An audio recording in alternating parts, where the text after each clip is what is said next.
Hello and welcome in to the Sactown Sports Kings recap.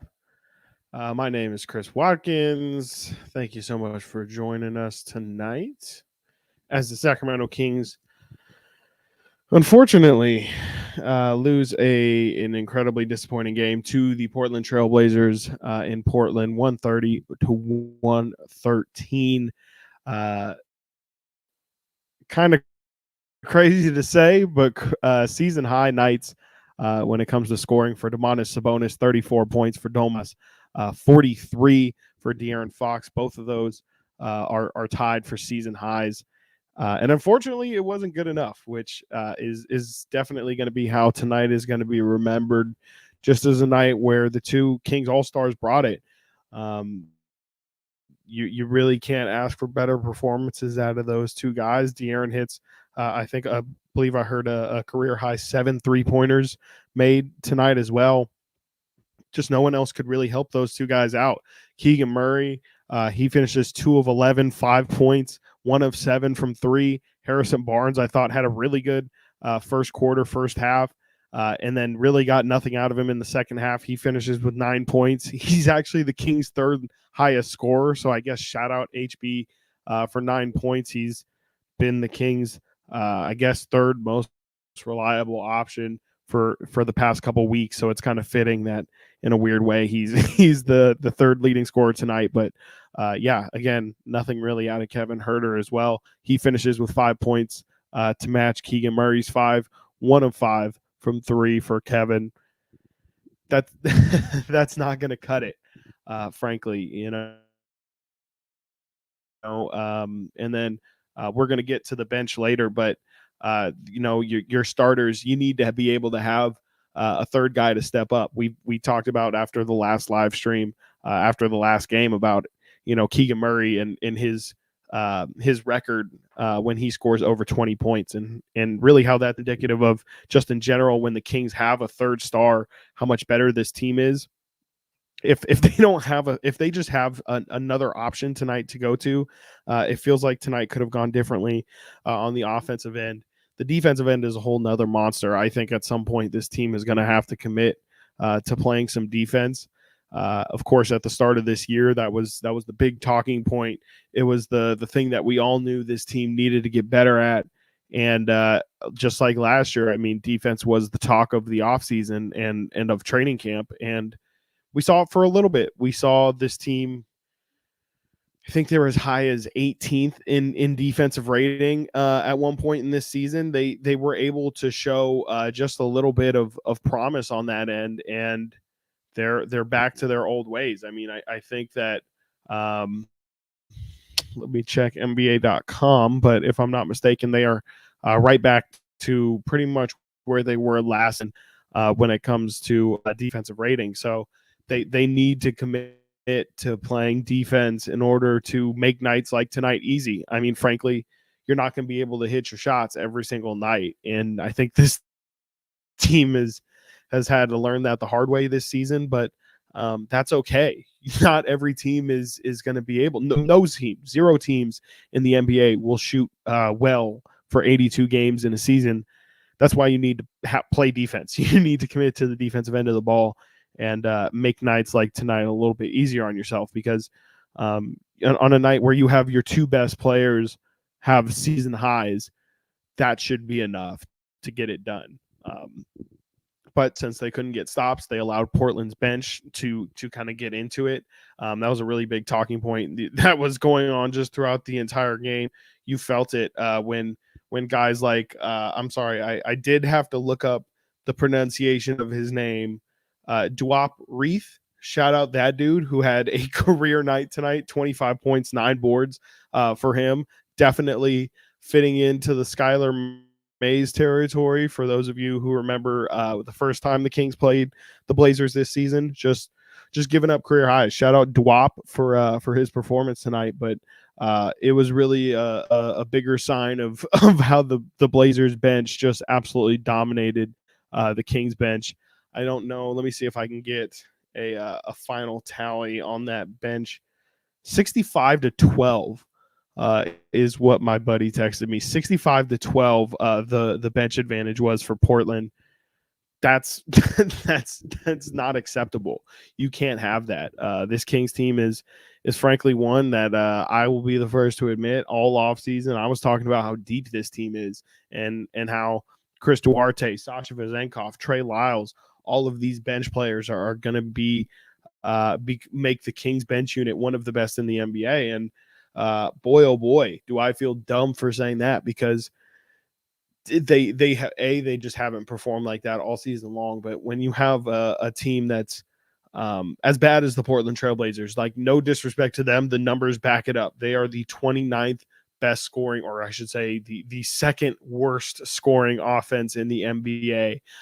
They really don't have much, I won't say incentive to win, but they're playing a bunch of young people.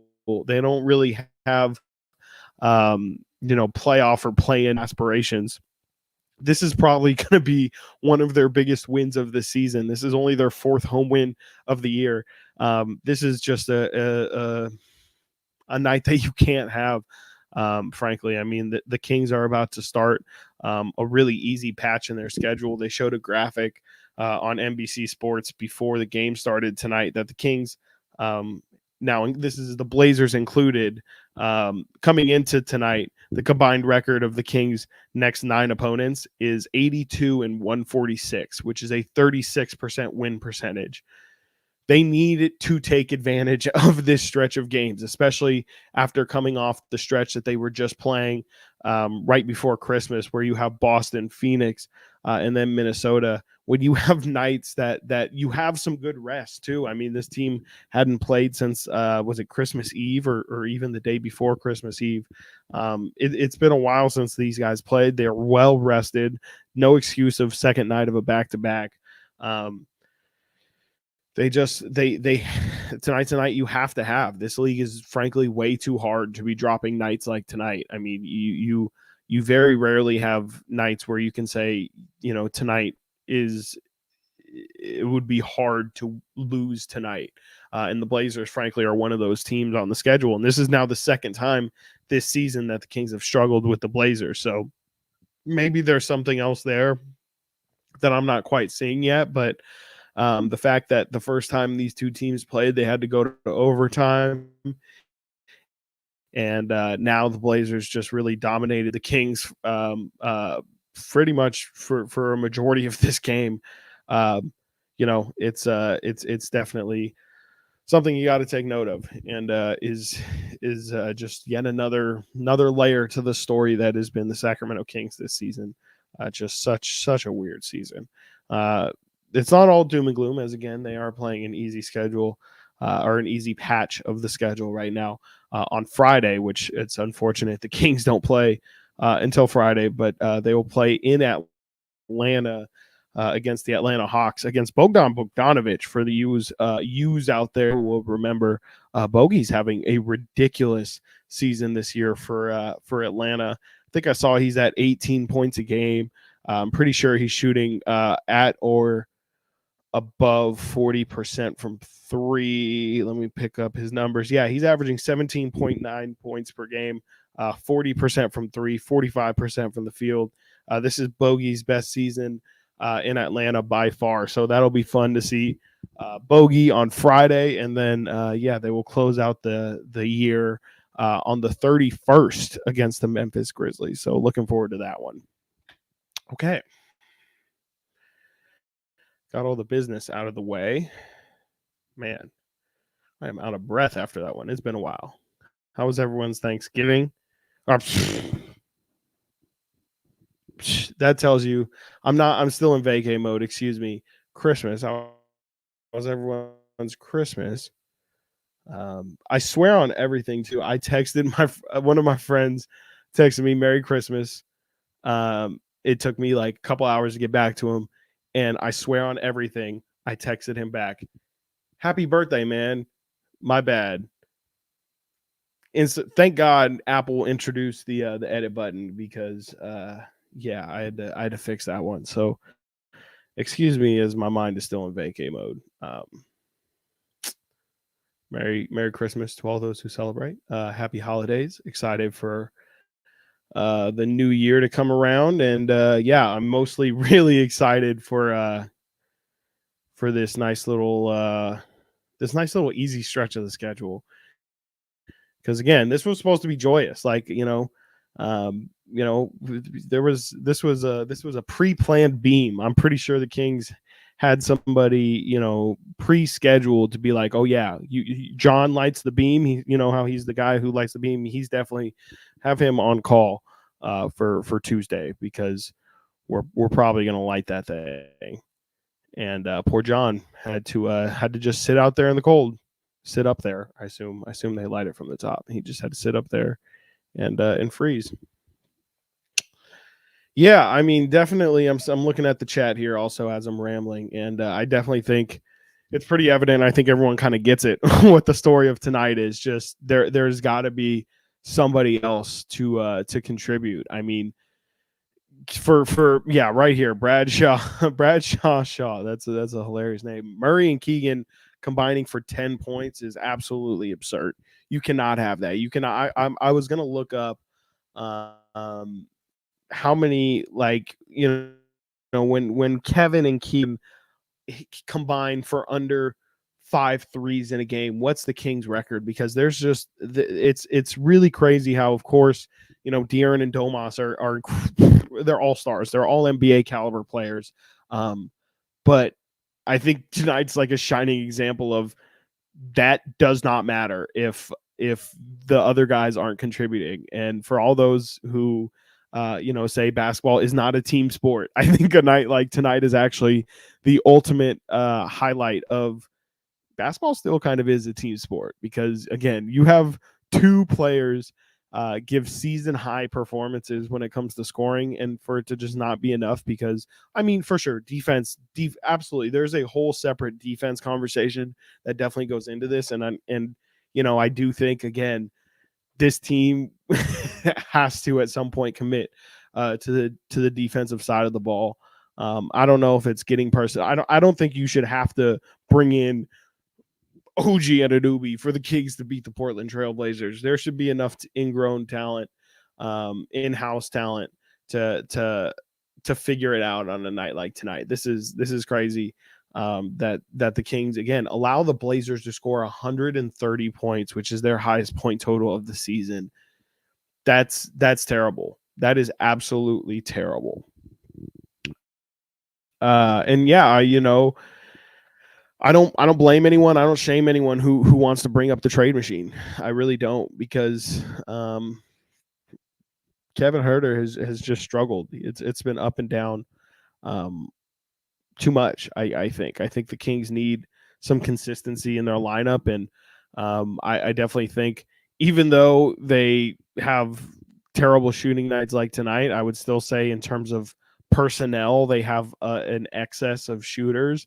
I think that they could maybe afford to try and look around to see, hey, if Kevin Huerter's mainly here to knock down jumpers, and he's not knocking down jumpers, and not really providing rebounding, which he's done in the past when he hasn't been able to knock down a shot. He's not doing that.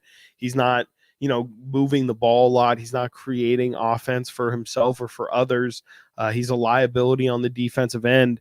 If he's not hitting his 3-point shot mainly, these are the questions that are gonna arise. It's all good. It's all kind of masked when he's hitting his shot, because you're really only focused on the benefit of what it gives, and it's a really big benefit.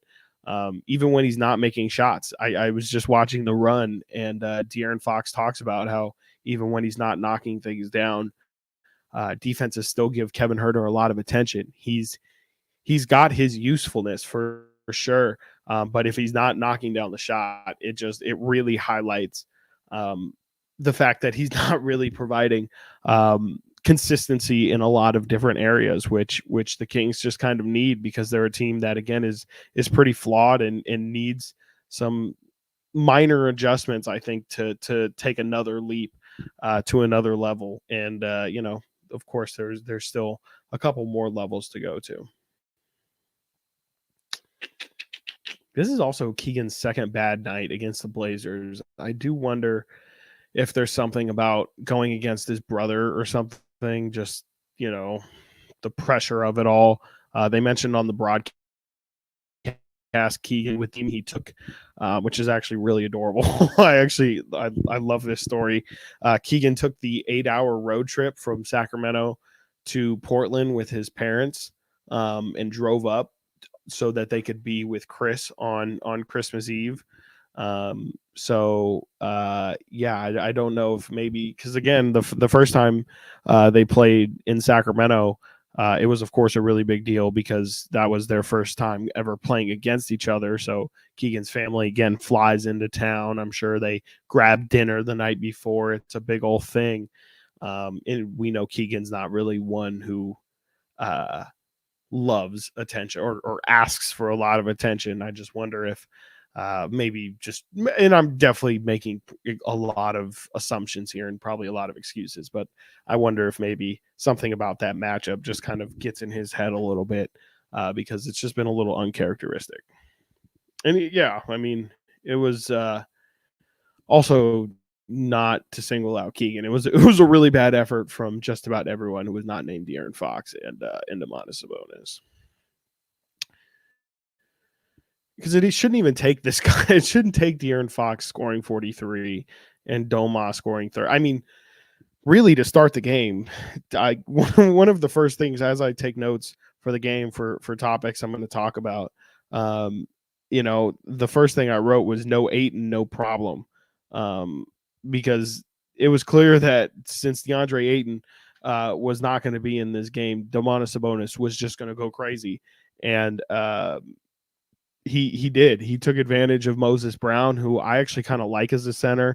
He definitely showed a lot of his flaws today, but I think Domantas Sabonis could have gotten 100 points. He could have broken Wilt Chamberlain's scoring record tonight, I swear, if they fed him as every single time down the floor. They could not stop him.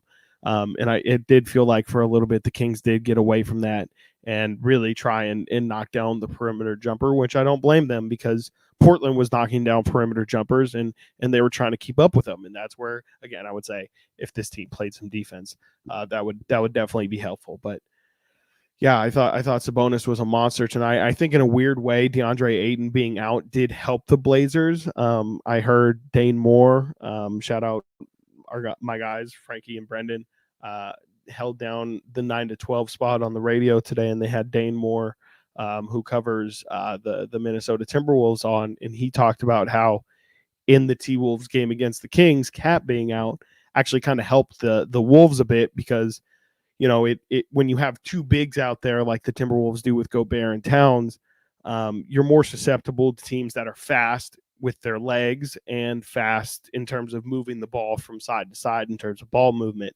And with only having one big out there, it kind of allowed them to be a little bit quicker and just more versatile on the defensive end. And I do think with DeAndre Ayton being out tonight, I do think that there was a little bit of that.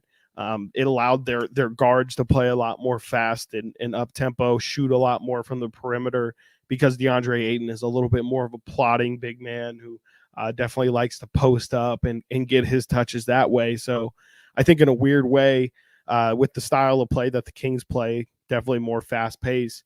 The Blazers not having a big plotting center down there definitely helped them just kind of keep the gas pedal down and they did not stop hitting shots. I did not think the Blazers had that in their bag. Definitely did not think they could just knock down that many threes all night long, but they sure as heck did.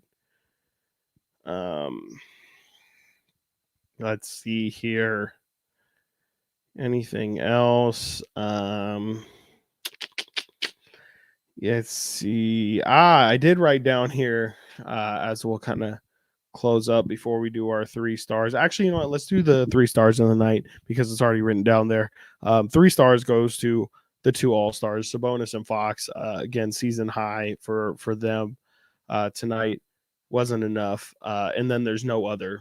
There's just those 2 get 3 stars because they played incredibly, and nobody gets 2 stars because nobody else deserves it.